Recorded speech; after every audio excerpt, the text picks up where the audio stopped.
আসসালামু আলাইকুম প্রিয় ভাই বোনেরা, আমি হলো হরলিক্স বানাবো। তার জন্য আমি এই বাটি এক বাটি গম নিছি। এই গমটা একদম ভালো মানের গমটা নিতে হবে, বাইচ্ছা ময়লা মুলা ফালাইয়া ভালো করে নিতে হইব।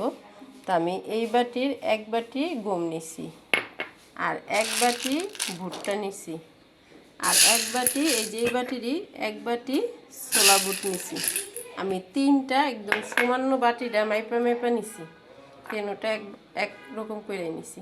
এটি আমি আজকে সারা রাত পানি দিয়ে ভিজিয়ে রাখবো। এটা দিয়া হরলিক্স বানাবো। বন্ধুরা, ভিডিওটা খুব ভালো হবে, আপনারা মনোযোগ দিয়ে দেখবেন। এই যে পানি দিয়া সারা রাতের জন্য ভিজিয়ে রেখে দেবো।